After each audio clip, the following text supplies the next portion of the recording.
Net Podcast. The Third Degree Net Podcast. The Third Degree Net Podcast. The Third Degree Net Podcast. Well, hello, FC Dallas Curious fans. Welcome to episode 99 of Third Degree, the podcast. I'm Buzz Carrick. Peter and Dan are not with me today because today's another interview. So I'm just going to do a little bit of news at the front, and then we'll get right into the interview. Let me remind you that Third Degree, the podcast, is brought to you by Soccer 90. 25% off site-wide for all Third Degree podcast listeners with promo code Third Degree on soccer90.com. That's 3RDDEGREE. Just like the name of the podcast and the website and everything else. 25% off soccer90.com. And it's entirely likely that with the season right around the corner that you'll see in the next couple of weeks a new sponsor, new gear for the season, and you can get yourself some of that swag, hopefully, with our discount code and get yourself decked out for the season. There's not a whole lot of news going on with FC Dallas these days because they were set up to start the preseason this week, so they pretty much have their roster in place. Now, they did move the transfer window a little bit. It does open March 10th and runs through June, so I still think that there's going to be one more player at least going to come in during that window, a big player, probably a DP level player. They do have an open DP. I think they'll try and get somebody on the offensive end to fill that spot. They have 2 open roster spots, maybe even more depending on loans. So there's some things they can do to get in at least one more player, I think, perhaps 2, with one of those being a bottom of the roster player. But the big one will be, I still believe, a top of the roster player in that window. The other reason there's not a lot of news going on right now is because of the big storm, of course. I hope everybody is staying safe and warm out there and not having too much problems with the cold and the pipes and all that kind of stuff. I know the blackouts are terrible, but hopefully everyone is safe and getting through that. There was 2 losses in the FC Dallas community this week. I'm sad to report Steven Stone was the first one who was a member of the Dallas Beer Guardians for the long time, and I did not know him personally, but I knew of him as an FC Dallas fan, as a huge FC Dallas fan, and as a member of the community. Many people have responded to his passing online, and from the signs, it seems like he was a terrific guy, and I'm sure that he will be missed by those that loved him. And I miss him as a member of the soccer community because he was a big figure for the FC Dallas supporters and the supporters club. The other passing is Mike Renshaw, who I am happy to say was a friend of mine. I considered him a friend. He's a former Dallas Tornado player, a great Dallas Tornado player, a Texas legend as far as I'm concerned, big in the youth community, and recently had been coaching some girls soccer. But he and Kenny Cooper Sr. were best pals, and they were hanging around FC Dallas all the time. I sort of first became aware of Mike in person during the Kenny Cooper era, but he was around way before that in terms of the way the community worked before in the early days of soccer with lots of bulletin boards and message boards, and he was relatively famous in that context. And he was and once I got to know him as a person, he was a joyful person, loved to share his ideas and talk about soccer. I learned immense amounts from him and from Kenny Cooper Sr. Just a wonderful, wonderful guy, and I'm going to miss him. And every time I go around FC Dallas now, I'm going to think about him just like I think about Bobby Ryan every time I'm around FC Dallas, because people that influence your life and what you do are few and far between. And just like Bobby Ryan, Mike Renshaw was a person that heavily influenced me and taught me a lot, and I'm going to miss him because he was a joyful person and a person I love to talk to, and I'm going to miss those discussions. Just to loop back to the Soccer 90 stuff, we're expecting a jersey sponsor drop to happen in the next week. Shortly after that, sometime, we should see a new jersey drop, the new secondary jersey drop we're due for. Those are really the only big news items that we're expecting prior to the start of spring training, which will be early in March. And hopefully we'll be able to cover that as much as we can, given the logistics of the pandemic. We won't be able to go to practice, I'm assuming, since the same protocols are still in place. But hopefully we'll be able to get to see some scrimmages on tape, or at least talk to some people and find out what's going on. It'll be interesting to see how spring training reporting goes. It's going to be a period of less information, I imagine, but I'm hopeful that we can get some good coverage. All right, let's bring in today's special guest, and I want to tell you guys that he is indeed special. This is probably one of the hottest people with FC Dallas. His name is constantly brought up, admired, sought after. I'm telling you, hotter than hot. And that is Eddie Coten, social media coordinator at FC Dallas. Eddie, welcome to Third Degree, the podcast. That is such an unwarranted introduction. I literally just tweet, Buzz. That's all I do. Let me tell you, my friend, you're maybe not by name, but I have seen more people in social media say, oh my gosh, what is going on with the FC Dallas Twitter account or whatever account? And since you've come on, and no offense to your predecessor, who I quite liked, great guy, but since you have come on, things are quite different. So don't sell yourself short that you've done some remarkable things and you should be commended for everything you're doing over there at FC Dallas. Well, I appreciate that. And I really do appreciate the fans that appreciate me. And I think the people I work with appreciate me. Well, let's be specific, Eddie. What does your job entail? Now, I know you're the social media coordinator, but I don't do that, so I don't know what that is. What it's Twitter, Instagram, sure, right? Apps. What other hats do you wear in terms of the communications division, PR, marketing, videos? Do you write? What all does social media coordinator mean? Well, first of all, I pretty much have creative control when it comes to all of our social media platforms, Facebook, Instagram, Twitter, and TikTok, which I use minimally at the moment, but we're working on that. And with that, it comes a lot of ideation, a lot of strategy that people probably don't think I do, because a lot of the stuff seems like it comes off the cuff, but a lot of planning and prep and advancement.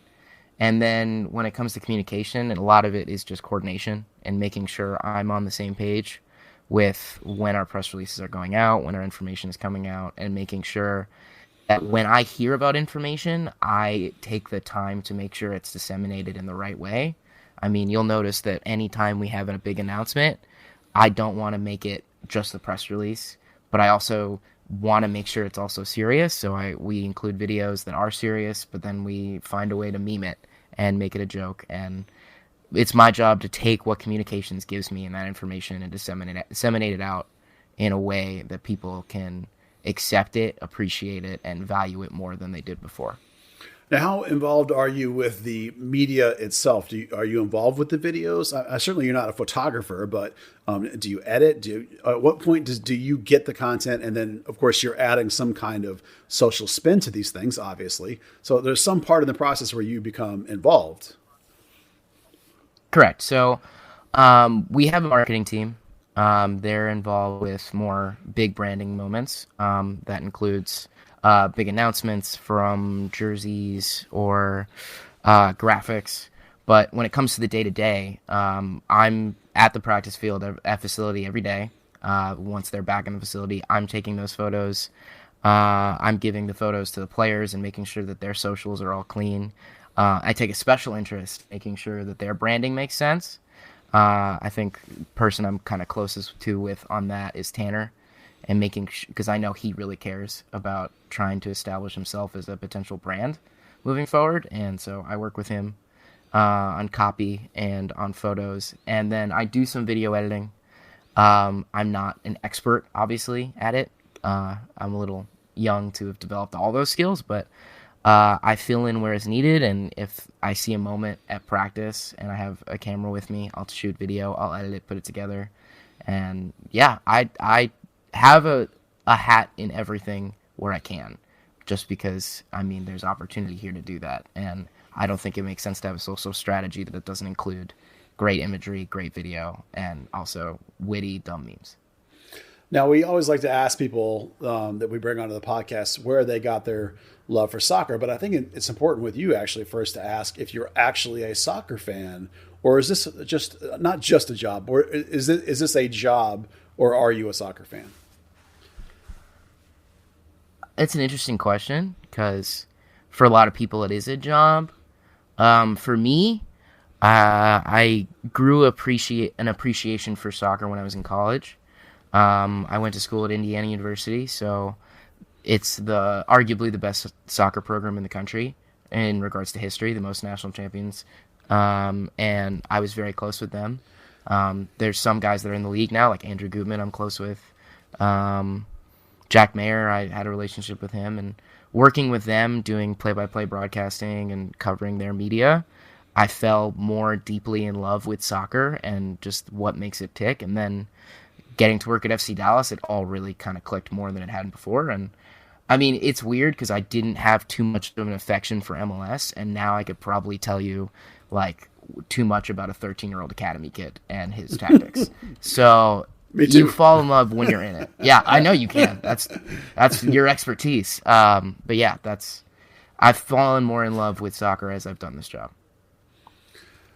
Well, that's a good question, a good answer, because the question we usually do ask is when that spark caught for you, for whoever we're interviewing. In your case, obviously, you saying it happened at Indiana.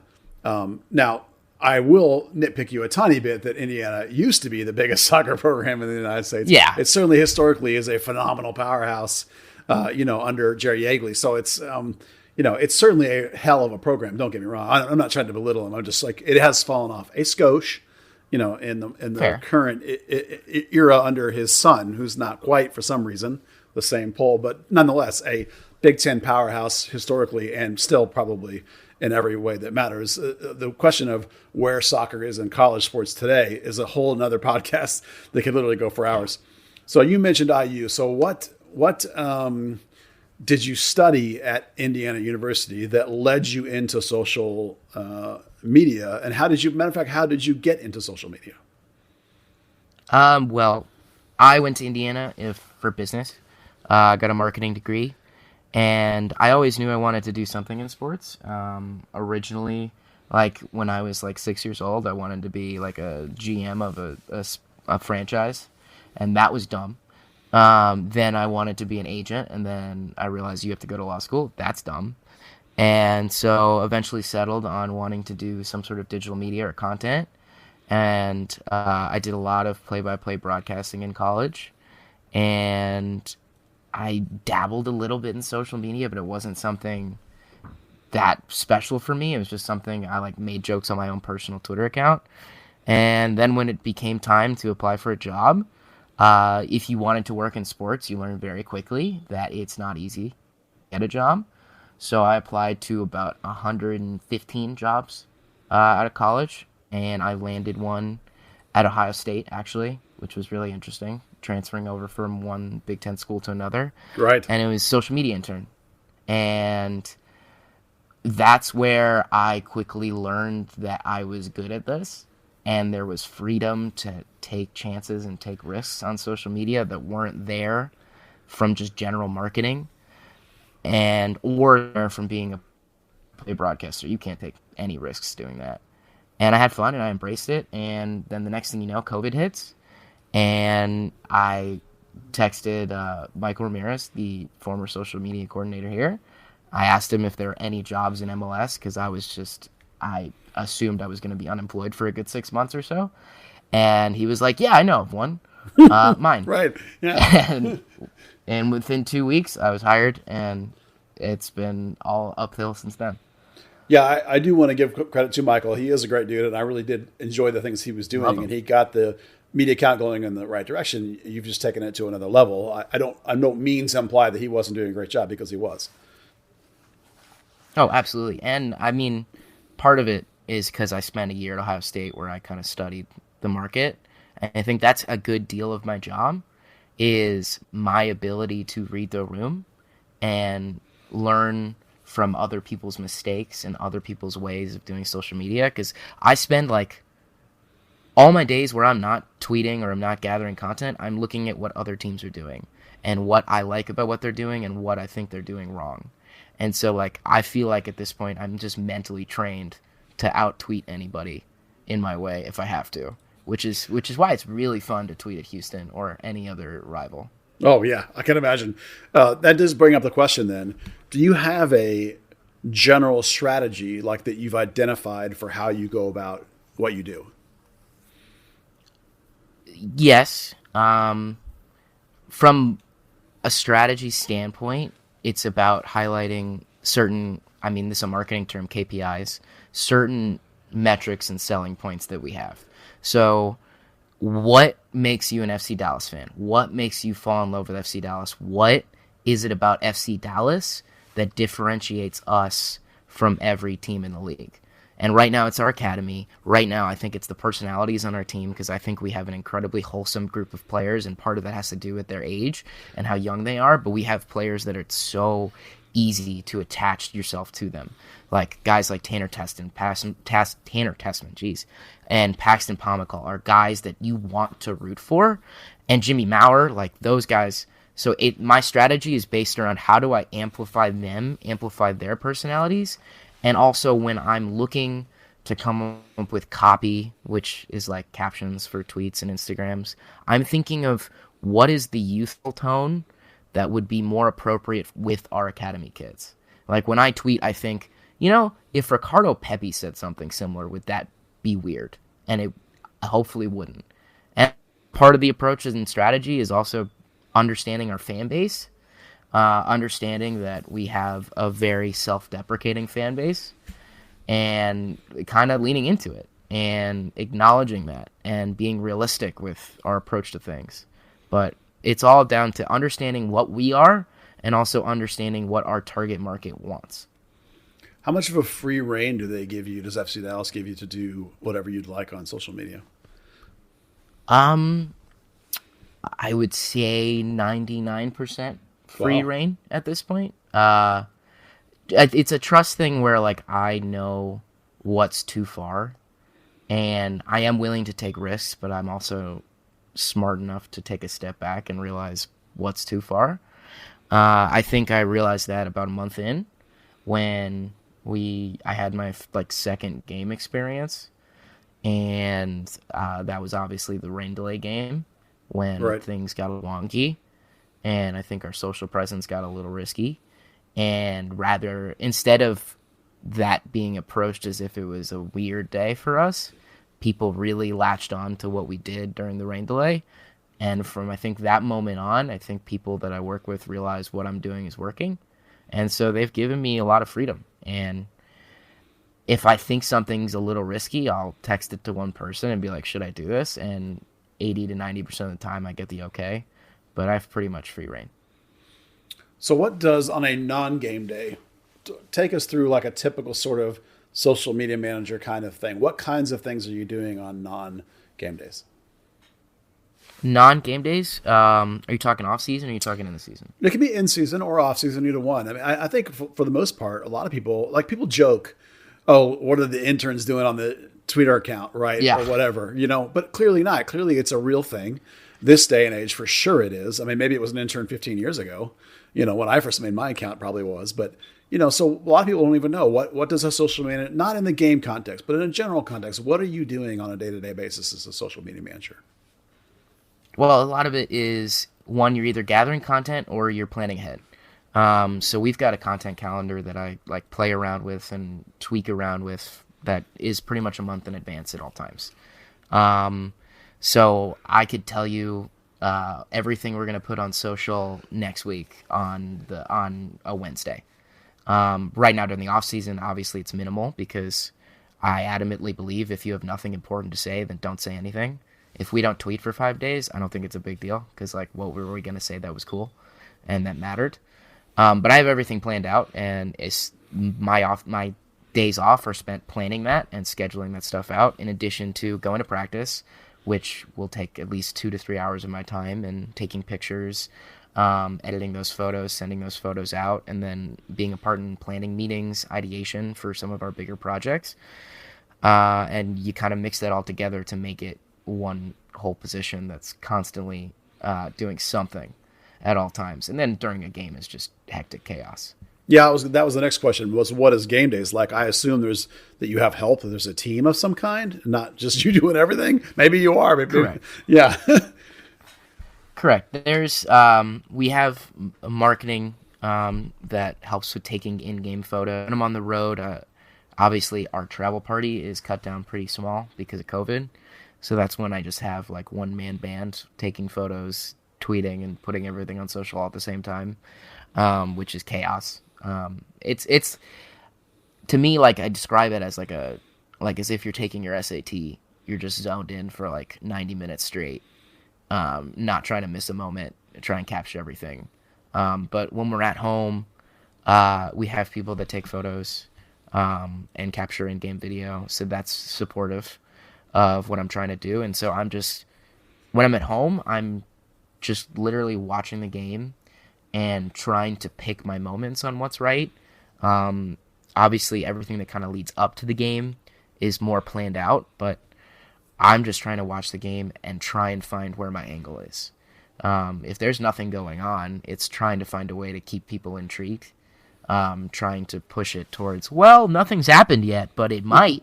Yeah. But like, if there's a certain moment that happens that starts to tell and unravel the story of the game, I try and find the right images and the right captions and the right way to portray that in a way that keeps you engaged.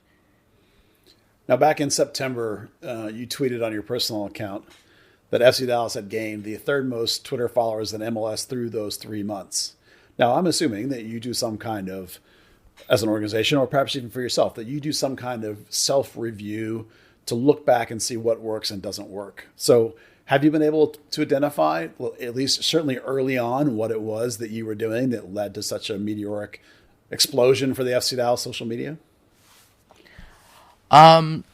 Yeah. I think a lot of it is analyzing what we were putting out there that didn't really give us any value. Because like what I say, I think it's important that if you have nothing to say of value, don't say anything at all. And then, I mean, a lot of it came from me going directly to our target markets. So we gained a great deal of following from my approach with the Dallas Stars.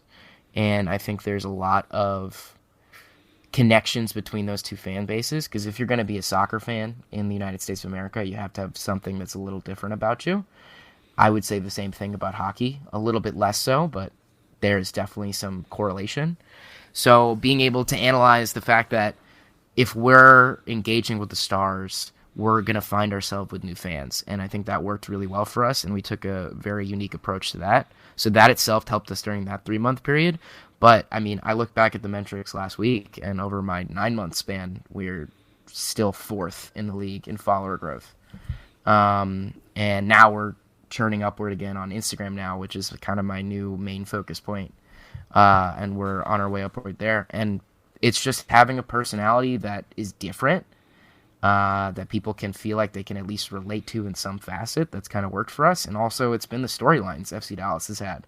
I mean, Brian Reynolds alone, I think we had about 8 million impressions on Twitter in a day, which, I mean, that's just meteoric numbers in social media for a soccer team.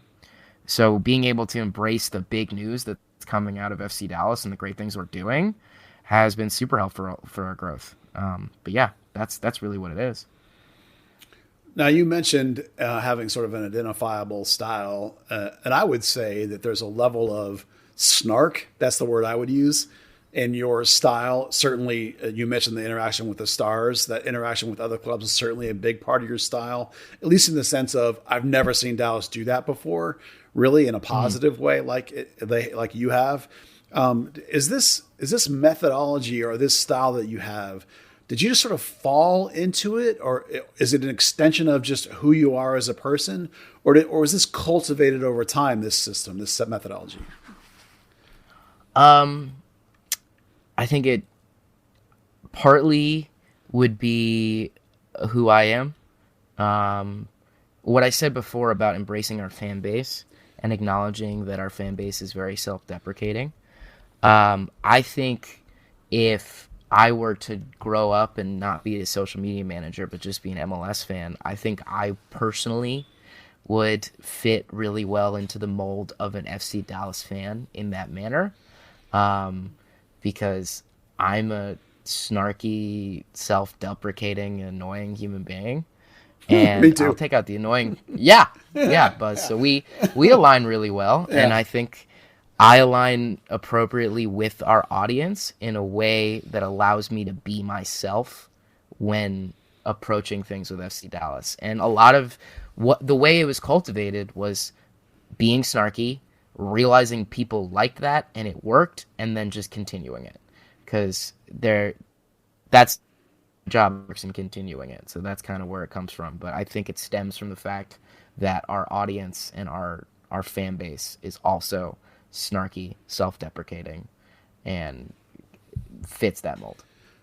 So how do you, as an individual and as an organization, how do you guys measure success in social media? Is it just as simple as hits, engagements, or is there some greater, I don't, maybe metric is the wrong word. Is there some greater target that you're looking for in terms of maybe not even payoff is the right word. I'm not even sure how you would measure it beyond just engagements.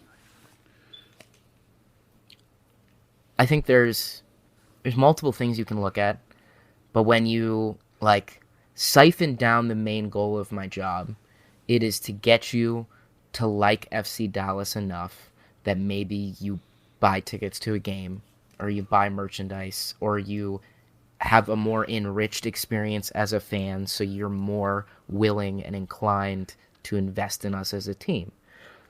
It's very hard to measure that right now because we're in a pandemic. So what I am looking at as what is success then would be sentiment and engagement. So you're looking at how often we're able to get people to reply to us, engage with us, because what that says is these are fans looking for more from FC Dallas, that are interested by FC Dallas, that are part of the fan base and dedicated. So if we increase those numbers, that's a success. And then you're looking at sentiment. Like, part of the personality of FC Dallas social media is it creates this idea of how you think of FC Dallas, where let's say we lose, you are less likely to be that extremely frustrated with us and come at us, you know, on Twitter or on Instagram with negative messages, because you've started to at least appreciate the personality of the team. If we were super bland on Twitter, it's so easy for, like, let's say we lose a game, for you to just attack the Twitter account. But because we've established this sense of personality, you're able to look at the sentiment of our engagements. You're able to realize that people are less inclined to be on the attack mode because they at least have more of this enchantment with FC Dallas as a club and the personality of the club. You know, determining success is something that I'm always interested in because of being a similar kind of thing. I'm trying to build an audience through word of mouth completely. There's no advertising budget here at Third Degree.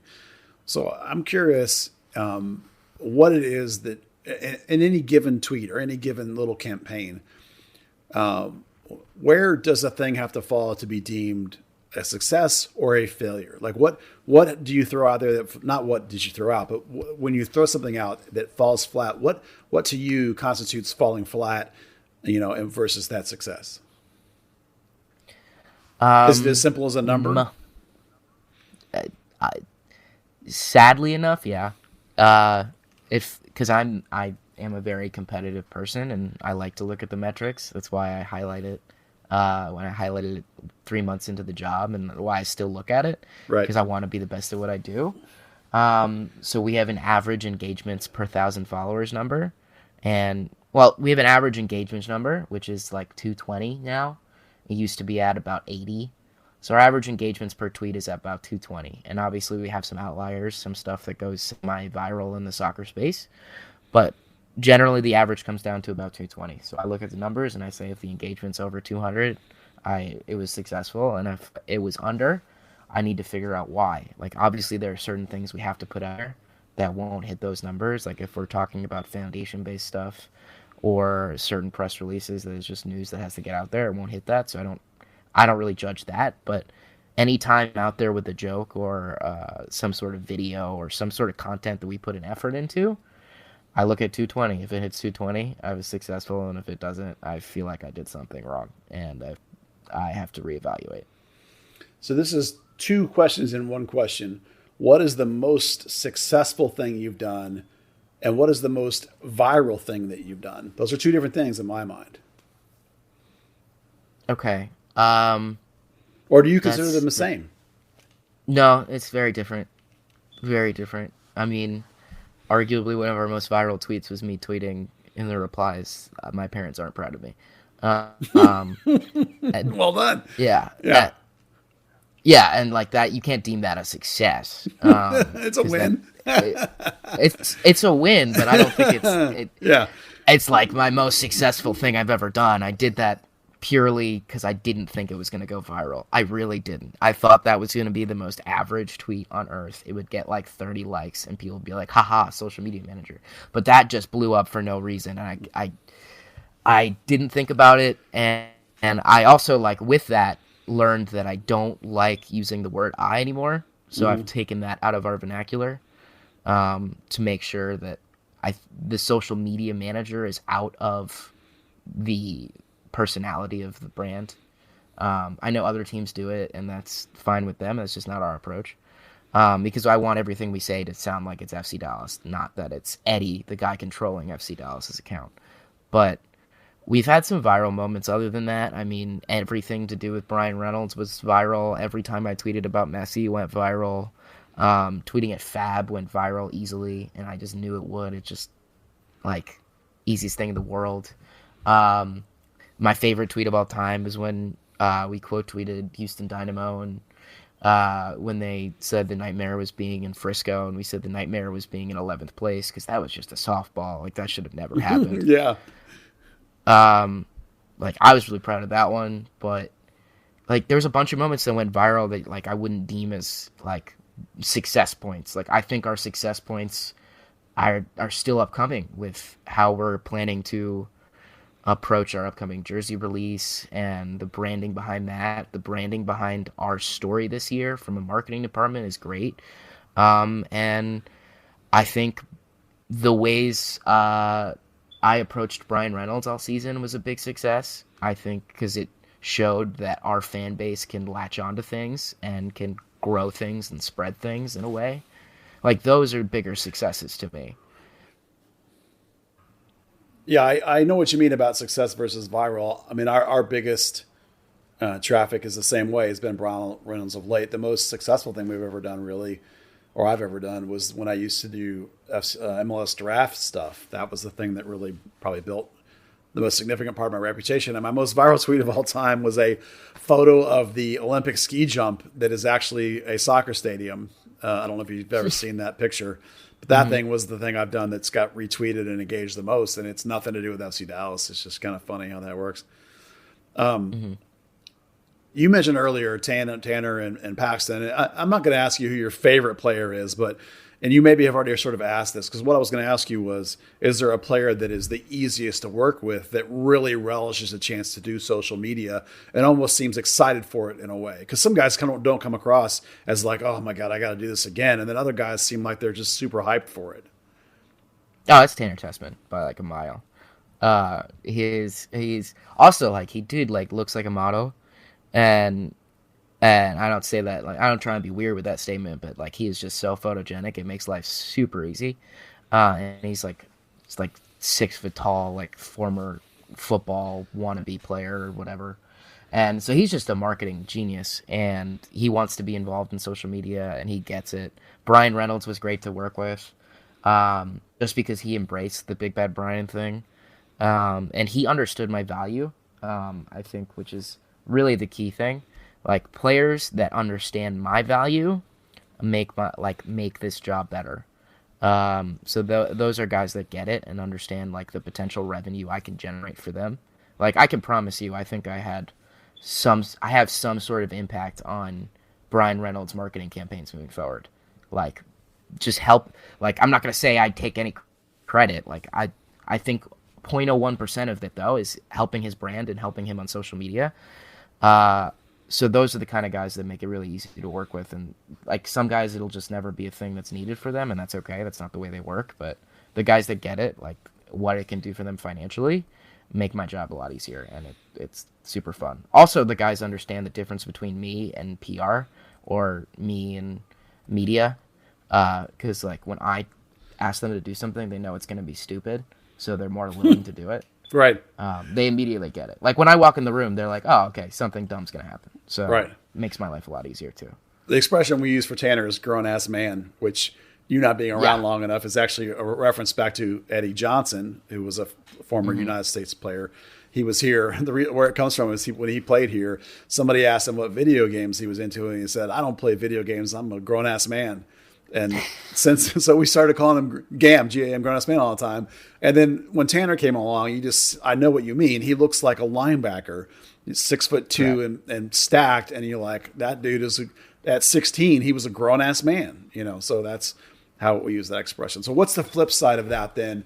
I know maybe you don't want to air anybody out, but is there anybody that's like that just cannot stand social media and it runs the other way when they see you coming? It wouldn't be like social media in specific, but it would be like doing interviews. It's just not their preference and part of their job. But like it's not always fun for certain people. Certain people are very quiet people. So they try and do it less, and we try and be very specific about what players we give out to the media. Just knowing that there are certain guys that don't have an interest in it.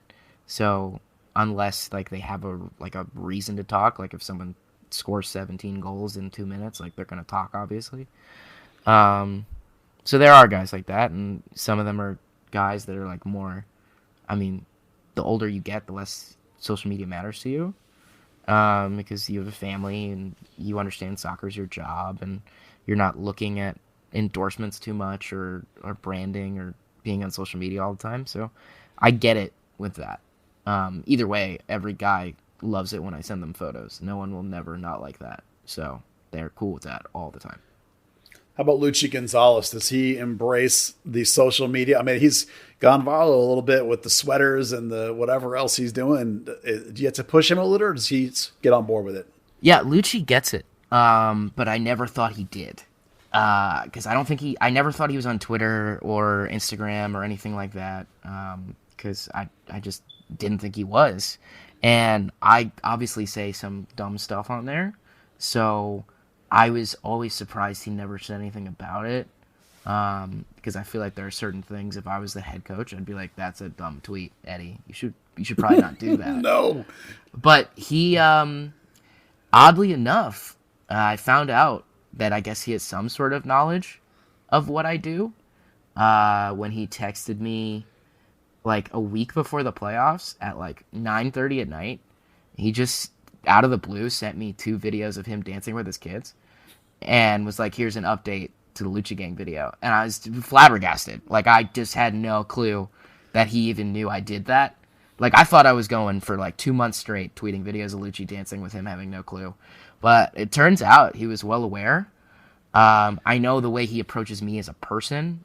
He definitely respects what I do. He definitely knows that I'm liked in the locker room, so that helps a bit. And he also knows I never bother him unless I have to, which I think is his favorite thing about me. But there are times when we'll show him videos before we post them to make sure that they're under his approval. And so he gets the need to put some behind-the-scenes footage out there and show insight into what our team is like. He gets that part. And also, we're both Peruvian Americans, so there's that connection there. So he's always had some sort of level of respect for me because of that. And so, yeah, Lucci gets me at least and gets my job, and he does understand Lucha Gang somehow. So he's pretty invested in a good enough manner for a coach. I've always felt that the area in which the team could have the most impact on a general level, on a macro level, is with things that are proprietary to the club. The behind-the-scenes videos, the interaction with players and coaches that they can get that are different, like you say, the little jokes, whatever else you're putting together. Would you agree with that assessment, that sort of the peek behind the curtain, if you will, is a thing that really appeals to people? Correct. And we get that. We try to do it where we can. Obviously, you have to be very situational with that. Also, part of that has to do with bandwidth, which we're working on. Because, we had a discussion before the podcast about, me having to wear a lot of hats, a lot of people having to wear a lot of hats. It's something we are focused on doing more on this season. But there are our behind the scenes reasons why sometimes you can't do certain things. Of course. But we understand that behind the scenes content itself is extremely valuable.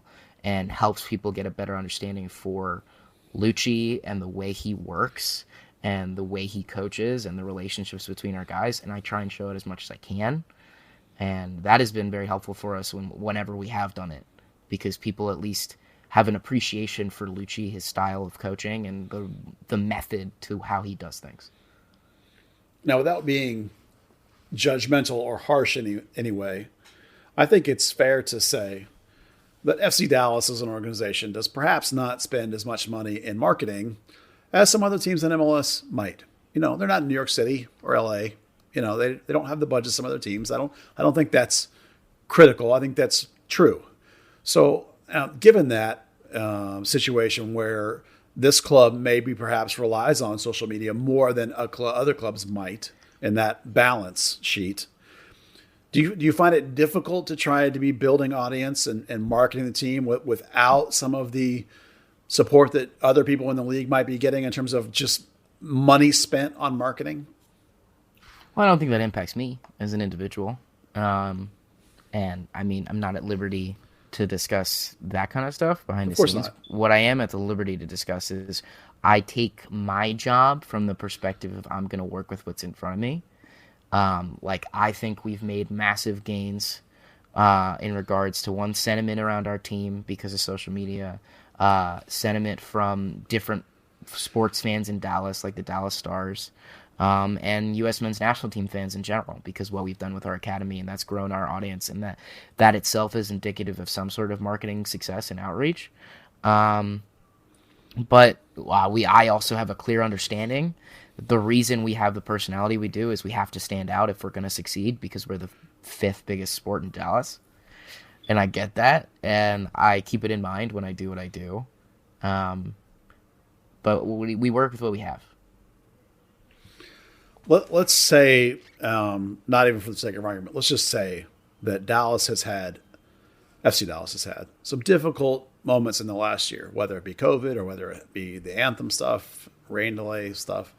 You know, I don't think I'm being unfair when I say those moments have been difficult. I'm not going to get into the whatever side of anything. That's not what I care about. What I care about is how things are dealt with.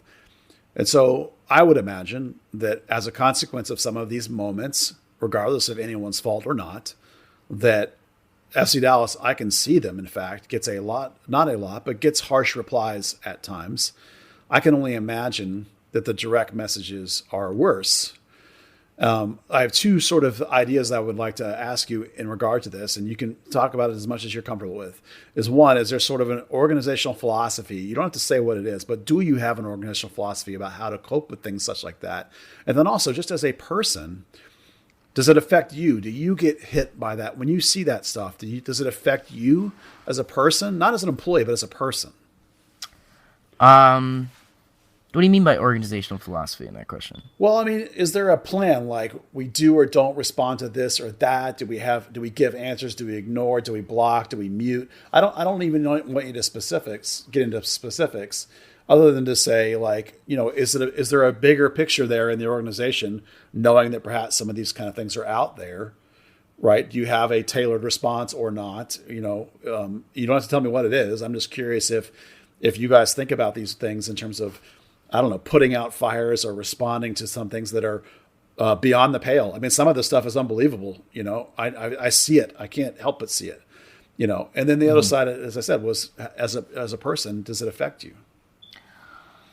Well, I think you always have to ask the question of who is replying, who is the one attacking, what type of person is attacking.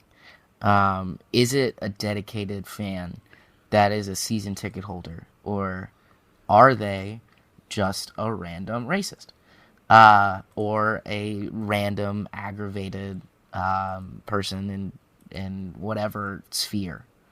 That's where you have to ask the question.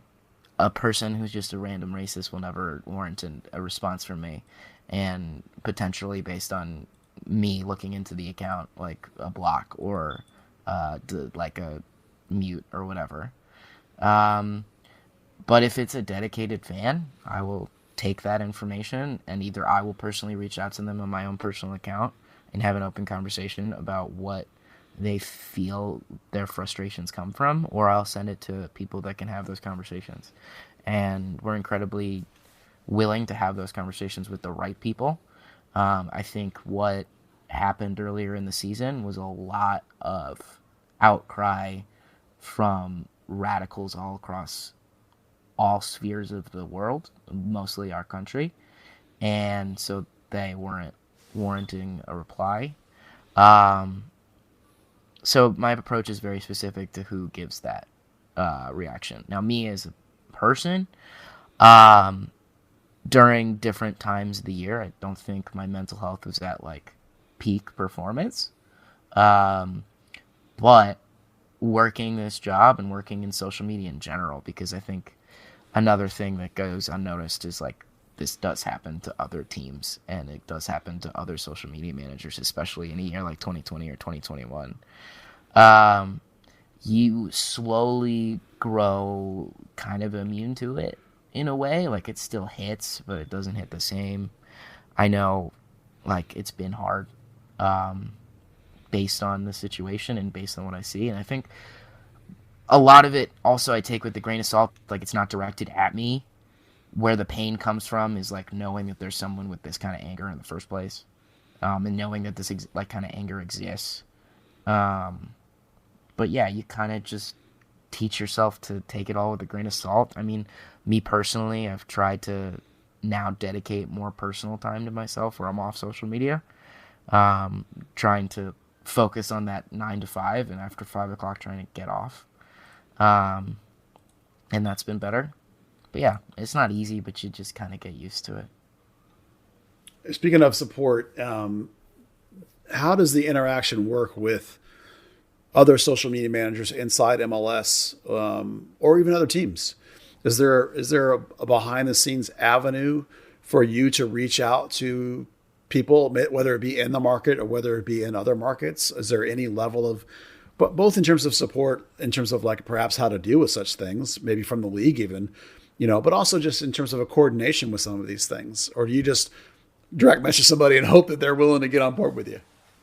Yeah, I think part of the problem was COVID, being that I took this job when, like, in the middle of a pandemic, which is so dope. Like, that's awesome. Moving to Dallas in the middle of a pandemic. I bet, yeah. Yeah, nothing better than that. So I think a lot of those relationships stem from, like, league meetings or some sort of conferences and some such. So now, since it's all digital, I mean, I've established like isolated relationships with people that I think appreciate my methodology on social. Like Minnesota has a very similar approach to what we do, and their kind of relaxed style. And so like I've appreciated them, and like I've had conversations with like Nashville's social media manager because we're very similar people, but they're very like small instances that I think would be better if we were in a post-COVID world. I mean, there's avenues to reach out, but it's not like I've taken much of them. So yeah, I really have no idea how other teams look at FC Dallas on social media, whether they think we're doing a good job or whether they think we're just complete idiots that don't get it. And I think about that often. I always wonder. But I just have to consistently tell myself, like, I know FC Dallas is doing things the way I think they should be done. Whether other teams agree with it or other people agree with it, I don't have the time to think about it. How much contact have you ever had with ownership, with Dan and Clark? Have they given you a thumbs up? Have you never interacted with them? Do you hear from them all the time? I think my best story about Dan's knowledge of our social media usage, because I mean he doesn't need to be involved too much with it. He knows I do a good job, and he's supportive of me. And I have conversations with him here and there, but I think it was after the rain delay game that I talked to him. And the second I talked to him, I thought that was a bad sign, because I mean I took some dumb risks and I told people my parents weren't proud of me. But he actually told me about how in their league owners call, I came up, which, I mean, that sentence alone just doesn't make any sense to me.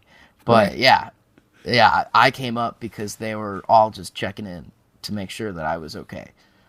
So like I always just picture that as like Robert Kraft thinking about my mental health, which is like a crazy Yeah. thought. That is a great But thought. yeah, that was Laugh about it like, now, that's- right? Yeah. Yeah, laugh Yeah. about it now, but that's probably like the funniest extent of how much he talks to me about social. He like just kind of trusts me that I know what I'm doing. So, looking ahead, without getting into specifics, is there anything that you've got planned coming up that you're super excited about that you could, like, in the vaguest way? Like, I know you're not going to tell me you have a great powder blue jersey rollout coming, but like, sort of, what do you have on the horizon? For the start of the season, or for the jersey rollout, or for a sponsor rollout, or something that gets you excited about what's coming up from you and social media. Yeah, I think the jersey is exciting. I don't think it's gonna be like massive, like from like a social planning perspective, because I think you'll just let this jersey do the talking. And that's also an important thing to think about from social is like, so there are certain moments you just let the moment do the talking, for you, and you let the players start the talking. I think that excites me, but I mean, really what's exciting is like, we haven't been able to do much with any of our new guys. I think that's what's the most exciting thing, because we're in a COVID world. I know like you've brought this up, and I think people talk about how we do so many goodbye videos and we don't do much to hype up our transfer signings. And we know that. We are aware of that. As in, I am definitely very aware of that. And I wanted to take a different approach and would love to take a different approach, but it's really hard to do that when they're not in this country.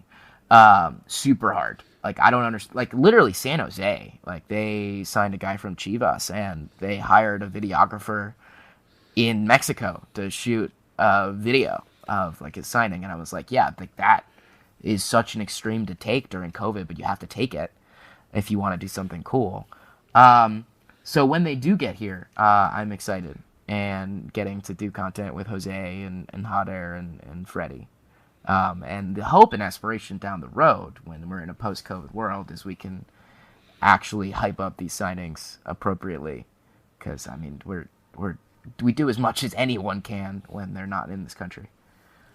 Yeah, I'm hoping the Darth Jader thing takes off.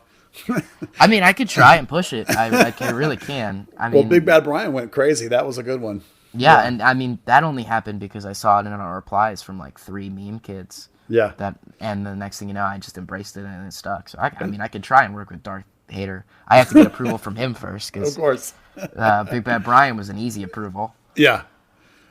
Speaking of Brian, that leads me to think of the general philosophy and organization of the academy to the the first team, North Texas Soccer Club 2. You mentioned it a couple of times earlier, but that kind of organizational top to bottom thing is interesting to me. So how much involvement do you have with North Texas Soccer Club and the FC Dallas Academy and even FC Dallas Youth in terms of social media? Is there a thread there? Are you involved all the way through? Is there any collective think going on there, or is each of those things a separate entity? North Texas Social is run by Garrett. But I think as our friendship has developed and our relationship as coworkers has developed, I think we bounce ideas off each other, and I think there is a clear plan for, I think, this upcoming season for me to be more involved there, knowing that I think North Texas is going to be very good and have some very talented, interesting players on the team. So yeah, I haven't been too involved, but I can be, and I'm hoping to take advantage of that moving forward, with North Texas being such an exciting entity. What about the academy or youth? That's a bandwidth thing where, I mean, we have people take photos, and I have a lot of academy photos in the archive, but I should ask you for some. yeah. The fun part of that is none of them are labeled, because like no one would label these guys when they're 13. I can't even get a roster. Yeah, hard, not Yeah. easy. So no, I'm not very involved in the academy, because I don't have like 50 bodies. Right. It's just me. So I have the no. same problem, actually. Yeah, it's not easy. Manpower is our biggest limited resource because all of us have jobs. Yeah. So speaking of the idea of this pathway, and one of the guys that's going to be potentially moving from North Texas to FC Dallas is Nicky Hernandez, which made me think about the draft. And I was curious. I know Dallas had sort of a draft room, so I was curious on a social media end, like how did that work for you guys? How were you integrated into that room? How active were you looking to be with the draft? It's such a different event from any other kind of event. And sometimes I find the mechanics of how you do things to be fascinating. So what was draft day like for you guys? I think that's the way we also approach the draft is an ROI thing. Because of bandwidth, I think it's important, and also fan reception to look at what I think will go well with the fans. So like I understand not to over exaggerate the draft because I know the value of the draft has decreased over the years. For sure. So like from a social standpoint, we put out like a 1 minute behind the scenes of Nicky getting a call, and then we put out like the video about Marco, the beyond the pitch that was planned ahead of time. That was an excellent video, by the way. Oh, thank you. I'll let the person know I made it. Yeah. But other than that, it was just hitting like the picks when they happened, and we were in the room like to grab content if I felt like it was worthy. I mean, like I was in the room to hear when the picks were going to come and what the thought process was. But we didn't want to overdo the draft because like I don't think the reception, like I don't think people cared enough. Like there are certain people that care a lot, but not enough. So we didn't do too much for it. Yeah, this is not the podcast for that, but the declining value of the draft is a humongous elephant in the room in terms of coverage of the draft. It still has an import, and there still is a way to bring assets to the roster. But 20 years ago, your first round pick was a walk into the room and start for your team. And if he didn't walk into the room and start, you've screwed up big time. And your second round pick had a 50-50 shot to walk into the room and be a starter. So, and now if you're not one of the top couple of picks, you have no chance in hell of starting, and you're probably going to be way, way down on the bottom of the roster. You might not even make the roster at all. It's just a completely different world. But that's not for this podcast. I did have another thing I wanted to ask you about. You've mentioned studying the market and studying, to take on a job as anyone would. Mm-hmm. Are there any other organizations that you mentioned? San Jose's, hiring a shooter. Are there any other, let's call them not plans, but call them, programs, rollouts that other teams have done that really caught your eye and thought, oh man, that was a really excellent piece of thing. Like one for me, for example, would be when LAFC was getting going, and they may even still do it. They did this bit with the hat where they sent a hat to everybody, and the person would be looking down with the hat and it would say LAFC, and they would look up. And I thought that campaign, like as they continue to do it over and over and over again, really resonated. It was a great bit. So for you, what have you admired in other social media teams, even outside of MLS? What are some that you particularly have admired? I think I admire different ones for different reasons. I would point to like Philly has done an incredible job with their personality and their approach to things. I mean, their jersey release was great, and I think they get their fan base very well. I think San Jose is incredible from like a visual standpoint. Just their videos they put out are just so well technically crafted and strategic. And I mean, I know who runs the show there, and he's great. Chicago has the best video team in the league without question. They're the most innovative with their video strategy. But like they have a different social presence than we do. But like from a video and graphic standpoint, I think they're amazing. But yeah, I think there are certain teams that do things really well that I appreciate. I mean, I think Instagram for Orlando has been incredible, and their approach to that and how everything kind of looks correlated on there has been great. But a lot of it comes down to like pinpointing certain things. Like there are certain things that I just like and certain things that I don't. It's not always just like a team thing. So 2 last things, and I'm going to go the negative first, then the positive. What is the worst thing about your job? Probably the anxiety of it. again, like, I like to take risks, but I also, I mean, I get anxious before doing certain things, and because you are on the internet and everything sticks and everything I do is clearly indicative of where our brand should be going. So if I take a misstep, which I don't think I've taken a major one, but I always think about it before and after I do it. Like, there are certain things we haven't put out, like, intentionally, because I put a hold on it, or I got too anxious to put out. I mean, there's one Brian Reynolds video we have that has just been sitting in my my arsenal that's just completely outrageous, like, meme content that I'm waiting for the right day to just, like, tweet out and say, like, hey, this is a video we never put out. But you're gonna have to now. Yeah, I'm going to do it, because there was a lot of effort that was put into that one. Yeah. But, like, yeah, I would say the hardest part is the anxiety, like, especially in game. Like, you've got such little time to think, and so, like, you got to make sure your approach is right and very quickly. Like, I'm thankful for the fact that I've established a level of lack of professionalism from our account that if I make a grammatical error, I'm not very judged for it, because people just understand. I think that's part of our shtick. But, like, even that makes me anxious, like, checking grammar, like, 15 times before I put something on the internet. And then the best job is the relationship with people. I mean, talking to these players and talking to Lucci and talking to them, I think it makes the job valuable. Yeah, I totally know what you mean about establishing a brand. Typos is my brand. That's how you know it's me. Typos. Well, I mean, it's a good shtick to have. At least if you're consistent with it, people don't judge it as much. Yeah. All right, so here's the very last question, Eddie. What's the one thing about your job that you think people have no idea that you'd love for them to know?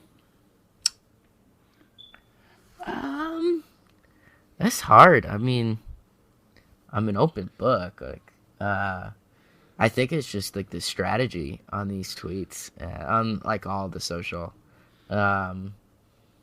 Just how far in advance I think of the dumb things we put out. I think people would assume it comes off the cuff, and it's not the case at all. I had, like, a month and a half to prepare for Brian Reynolds. Like, so everything we put out was just dumb ideas that came to me every night for a month and a half, and planned out, like, ready to go and ready to roll. I had, like, 50 ideas written down, and I ran with which ones I thought were the best. So I think it's just understanding that some of these, like, dumb, off-the-cuff moments were way too planned out. Like, way too planned out ahead of time. Well, that raises an interesting question, Eddie. So how far out do you find out about stuff as a team social media manager? I hear rumblings sometimes. You read Third Degree, lets you in on the action. Yeah, I mean, I do. I mean, I think Brian was just, like, an obvious, like, you see the rumors, and then you're like, you got to at least think about it. Right. And then I was, I mean, fairly kept on the loop on that. But there are certain things that come out of nowhere. Like, you'll wake up and, like, be like, oh, wait, we're signing someone in, like, a day or two? Oh, Yeah. bet. That's cool. Let me go, like, look up their transfer market value real quick before I do anything. But yeah, there are certain things I know in advance, and some things just kind of happen. Well, Eddie, thanks for coming on today. I guarantee you there's something I forgot to ask you, and I'm sure someone will tell me, man, I cannot believe you didn't ask him about X, Y, or Z. I'll put this out there. For anyone who's made it an hour of me talking, which I feel like is a regrettable experience, I'm an open book. You can ask me anything, anytime. Just slide in the DMs, and I'll appropriately answer the question. Well, one day over a beer, you and I can have some discussions about national anthems, because I'd like to learn a little more about some behind the scenes. But again, thanks for coming on, Eddie. I'm glad you were willing to share social media. I find social media fascinating. I think a lot of people out there would have no idea how much work goes into it, and I think you should be commended for the spectacular work you've done. I'm not kidding when I say that I hear discussion about you, not your name specifically, but you in the context of FC Dallas more than I hear about even most of, if not all, the players. So you should be commended. I think you're doing an amazing work, and thanks again for coming on the podcast. Thank you, Buzz. Pleasure to be here. Once again, special thanks for Eddie Coten for coming on. I'm so fascinated by how the club goes about its business. It's what we do, right? Is analyze the club top to bottom and try and be objective about it as much as possible. I truly think that the social media has been amazing of late. They've made tremendous strides for a club that, in my mind, relies heavily on social media and less on traditional marketing spend because they are so budget conscious. The Hunts are. Again, they do spend money. They just don't spend it how you or I might wish them to. They don't spend it on the crazy players, and they don't spend it on crazy marketing. They put it in big picture, long-term stuff like infrastructure, club, stadium, Hall of Fame, youth club, academy. Maybe they don't run that stuff like you or I might want, but they still do it, and they put their money where their mouth is, where they think is most important. And so we should give them some amount of credit for that. Once again, Third Degree, the podcast, is brought to you by Soccer 90, 25% off store-wide for all Third Degree podcast listeners with promo code Third Degree on soccer90.com. That's 3RDDEGREE. Just like the podcast and the website, use that promo code, get yourself some good gear. Soccer90.com. All right, that's it for today's Third Degree, the podcast. I hope you enjoyed it. Again, thanks, Eddie, for coming on. Next week, we're going to have a special 100th edition of Third Degree, the podcast. We hope you'll come back for that, and hopefully you will enjoy it. And we'll see you next week. Third Degree, the Third Degree Net Podcast. Third Degree, the Third Degree Net Podcast. Third Degree, the Third Degree Net Podcast. Third Degree, the Third Degree Net Podcast.